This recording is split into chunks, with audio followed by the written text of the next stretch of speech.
Hello everyone, welcome back to my channel. Today we are going to be doing something super easy and I'm really excited about. I learned it not too long ago, and that is cottage cheese.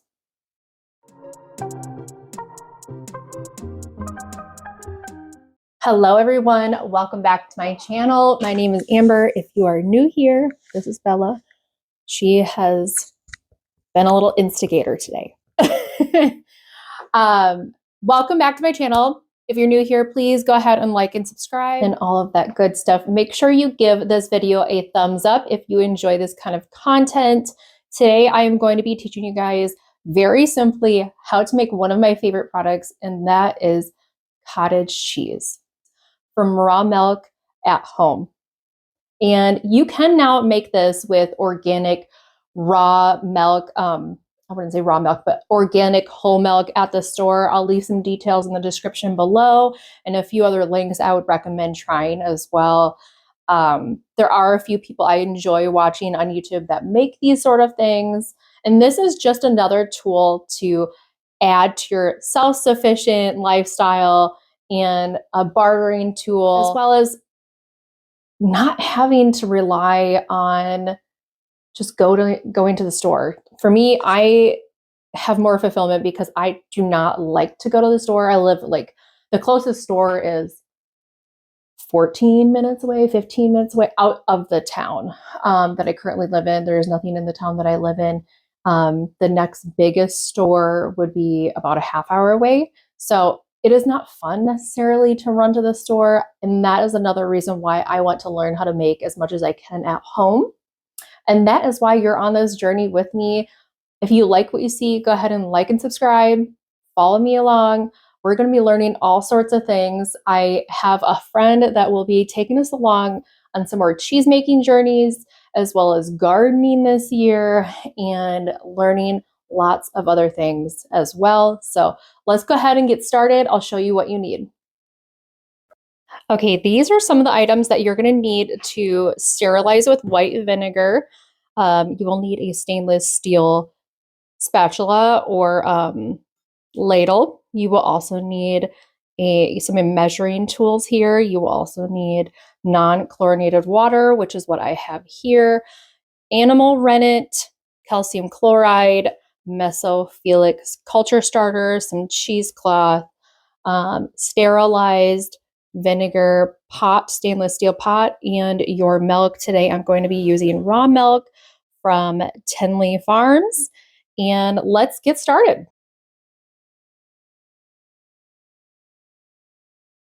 First things first, we're going to add our milk.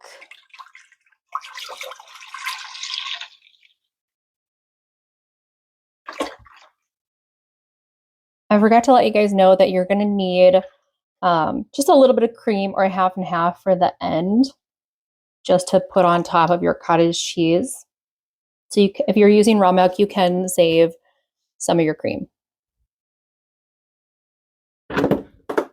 So we need to get this up to 86 degrees Fahrenheit. And once I do, I will bring you guys back. You want to slowly bring up the temp just a little bit at a time. You don't want to crank it all the way up. Otherwise, you can scald this and it'll be ruined. So while this is heating up, make sure that you are stirring this. The heat will be distributed evenly as well, and it'll kind of help everything kind of move on a little bit quicker. I'm going to see what we're at. Yeah, we're not even close. Right now, we're not even at 60, so it's going up pretty slowly. Put this back on your clean towel to use again. Okay, so I was trying to look at my camera, like, what is back there? Oh, it's my cheese. I'm going to bring you guys back and see what the temp is. It has been almost 10 minutes. I haven't checked it in a couple of minutes. It is at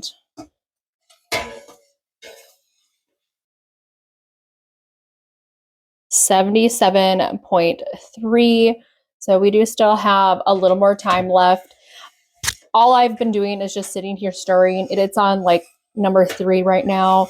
It does naturally kind of heat up, and since it is stainless steel, it does kind of heat up a little more quickly as well.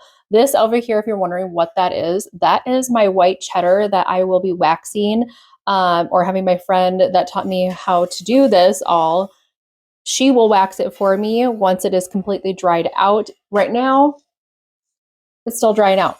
It takes a few days to dry out, I guess. And then that little white thing next to it is actually a cheese bonnet, which I never thought I would say. The cheese bonnet.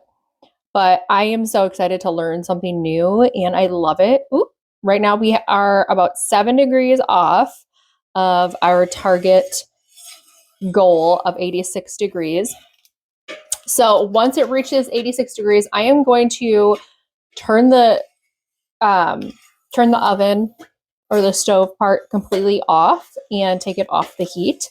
And then I just wanted to let you guys know that I am pausing this here because I realized I said the mesophilic culture, and then I come back and let you know that you have to mix your calcium chloride with your water. And here I am realizing that. I'm going to mix in my mesophilic culture and then just cover it and then set a timer for about 45 minutes and then come back. I'm gonna have to check my directions. We're gonna let this sit for after I put it in there for a couple minutes, and then yeah. Good thing I read the directions. This is only my second time making it, or second or third time, I can't remember, but you actually need to mix your calcium chloride culture. You need 1/8 teaspoon of calcium chloride in a 1/4 cup water. I'm going to go ahead, and now this is all up to temp. I'm going to pour this in. It just reached 86 degrees. Give it a good stir for a minute, and then I'm going to actually pour that in and then stir it again. And we are going to need this here in a second. You just have to get that well incorporated. Stir that in. And I do have to use the scissors for this, so I'll be right back. Okay, I'm back. And now we are going to add the mesophilic culture. We're just going to sprinkle it on top.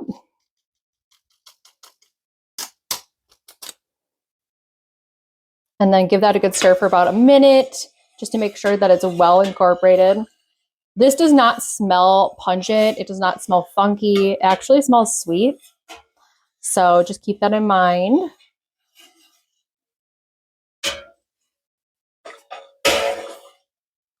And we're going to allow this to ripen for about 30 minutes. So you want to make sure that you set a timer for 30 minutes and just let it sit off to the side. It'll still keep its warmth. Okay. I don't want to mess with it too much. And then make sure you put your lid on. So we're going to let that sit there. And I'm going to set a timer for 30 minutes. We set a timer for 30 minutes. So the 30-minute timer is up. I'm just going to check the heat temperature. I'm going to move you a little bit closer.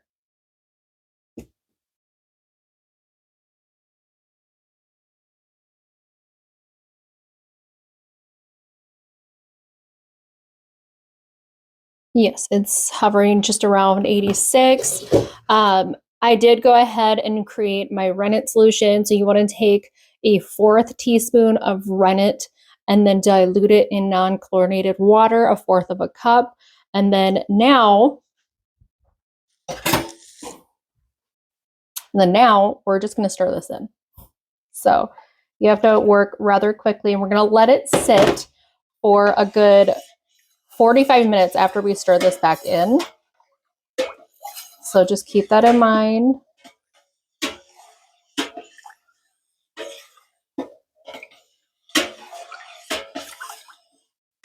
So far, easy peasy. Just a lot of waiting around. That's about it. Stir it for about 1 minute.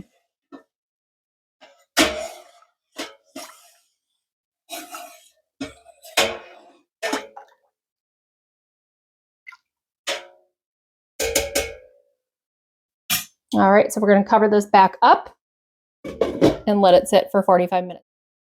Will you set a timer for 45 minutes? Okay, 45 minutes. Starting now. Okay, the timer is up. I am going to check this. I did a little bit, and we're gonna see if it is thick enough to. Ooh, my goodness, she thick. Oh yeah, she is ready. So I'm gonna go ahead and cut this lengthwise, and then I'm gonna try to go at like a side angle as well. I am still checking to see if the temp is up as well.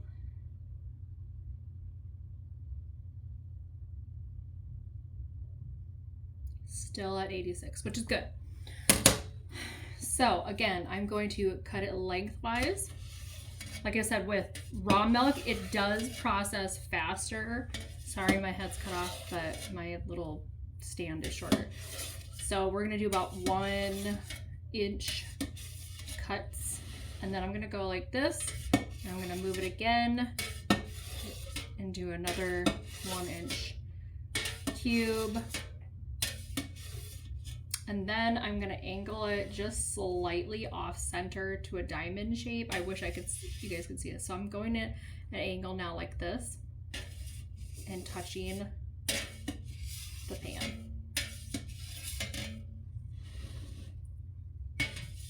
I'm trying not to wiggle it too much. We're just breaking it apart. Now we're gonna let that sit and heal for about 5 minutes. So this is currently what it is looking like after 5 minutes. You'll see that the curds and whey are starting to separate. Curds and whey, sounds so funny. Now we're gonna just gently stir this, and then we're gonna start to increase the temperature until gradually until it gets to 114 degrees Fahrenheit. And we want to continuously stir on and off at about an hour or so. It might take a little bit longer. It might take a little bit less time depending on where you live. So let's get stirring.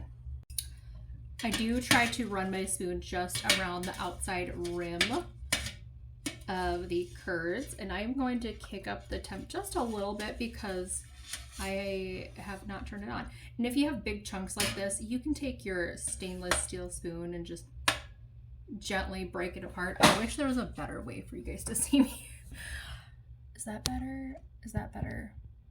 I don't know. So maybe I should hold you guys for a little bit. But this is what it is looking like. So just take your spoon and just gently cut them and continuously stir. You'll notice that the curds end up getting smaller, which is great because we're trying to get the whey out of the curds, and they're gonna end up tightening up, which is what we want. So I'll check back in with you in a few minutes, and you guys can see what it's starting to look like then. All right, this is what it is currently looking like. They are getting smaller. This is after about 10 minutes. I think I'm going to reach my time a lot quicker just because of where I'm at. This is around 90 degrees, so I'm like almost there. And then any big curds, I'm trying to like just cut on the side. We don't necessarily want to stir it back in, but we just want to keep it from sticking to the bottom or keeping the curds from meshing together. So there we go. You can see that they're starting to shrink and separate even more from the whey, and that's what we want.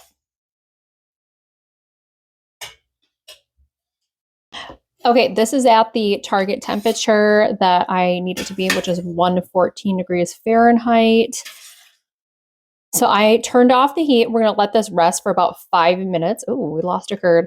And then we're going to transfer it to a cheesecloth lined colander, and then we're going to strain our curds and whey. Okay, we have lined our colander with some loose weave cheesecloth. I'm going to slowly pour it in. If you want to save the whey, you definitely can. I already have a bunch in my fridge already, so I'm not going to do that today.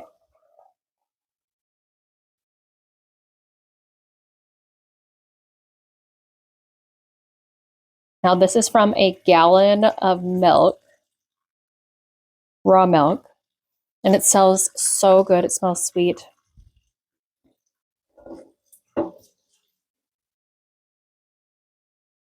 Look at all that cottage cheese. Oh my goodness.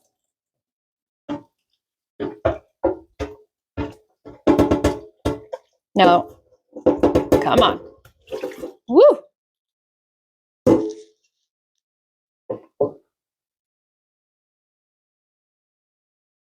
So we're going to let this drain for 5 minutes, and then we're going to transfer the cheesecloth and the cottage cheese back into the pot.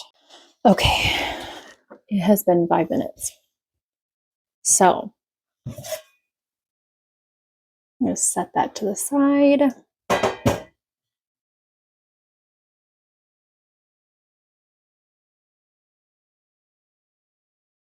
Just squeezing out anything else gently. I'm going to transfer it back into the pot. And then we're going to unravel it. And then we're going to break up these curds with our hands, trying to give you a better glimpse. It should be relatively dry. It almost feels like, even though, like a, I don't know how to describe it, like a wet cheese. But you want to break it apart, and then we're going to add about a half a teaspoon of salt. And then what I do is, like, we're basically done.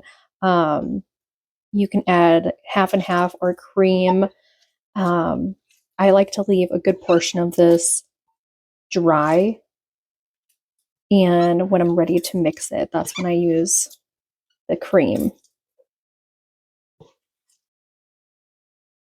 And I'll show you what it's like after I'm done mixing it and adding the salt.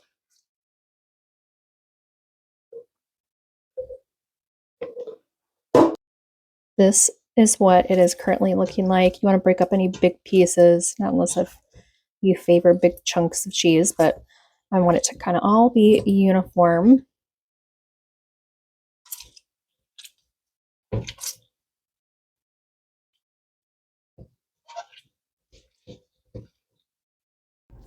And that is it, my friends. We are all done. Go ahead and add your half and half or full cream and enjoy.